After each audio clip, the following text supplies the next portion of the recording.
అగరబత్తి కర్పూరం కనిపించట్లేదమ్మా. అయ్యో, ఇప్పుడే తీసుకొస్తాను పంతులు గారు. అత్తయ్య, లక్ష్మి ఇప్పుడే వస్తాను. అత్తయ్య. లక్ష్మి, ఒకసారి బయటికి రామ్మా. రా.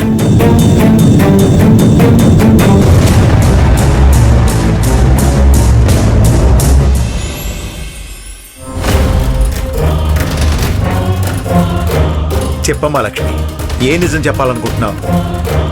అది మామయ్య. చెప్పమ్మా. హరిని కూడా నిజం చెప్పు నిజం చెప్పని అడుగుతున్నా కదా, ఏంటా నిజం? అంతలాగా ఏ నిజం దాగుందో నాకు తెలియాలి కదా. అదే మామయ్య, మీ అబ్బాయి అందరికీ అబద్ధం చెప్తున్నారు. ఈ పెళ్లి జరిగింది అబద్ధం చెప్పడం వల్లే. నాకు తెలుసు మామయ్య, ఇది విని మీరు షాక్ అవుతారని. ఇలాగే నా శాలరీ విషయంలో కూడా అత్తయ్యకి అబద్ధం చెప్పారు ఆయన.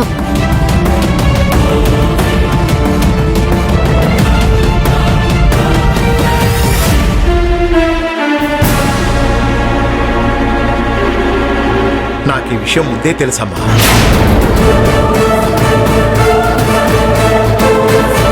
అంటే మామయ్య, ఆయన చెప్పిన అబద్ధం మీకు ఇదివరకే తెలుసా?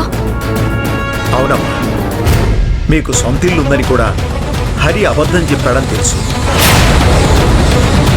మీ పెళ్లి కాకముందు నా ఫ్రెండ్ ఒకడు మీ పరిస్థితి గురించి వివరంగా చెప్పాడు.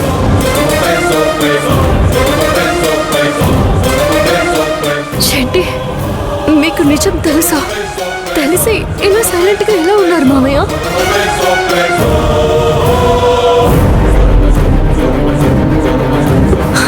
అత్తయ్య ఇదంతా నిజం అనుకొని ఎంత సంతోషపడుతున్నారో తెలుసా? అబద్ధం అని తెలిస్తే ఆవిడ పరిస్థితి ఏంటి? మీ అబ్బాయి తప్పు చేస్తుంటే మీరైనా దండించరేంటి మామయ్య? పైగా మీరు కూడా నిజం తెలుసుకుని మౌనంగా ఉన్నారు. వాడికే కాదమ్మా, నాకు వేరే దారి లేక మౌనంగా ఉండిపోయానమ్మా.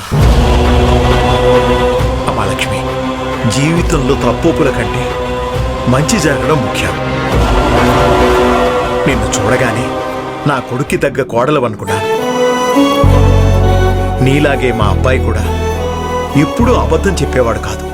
మనస్సాక్షికి విరుద్ధంగా ఎలా బ్రతకగలవు నాన్న అని అడిగేవాడు. అలాంటివాడు ఇంత పెద్ద అబద్ధం చెప్పడానికి కారణం నీ మీద వాడికున్న ప్రేమ, వాళ్ళ అమ్మ మీదున్న భయం.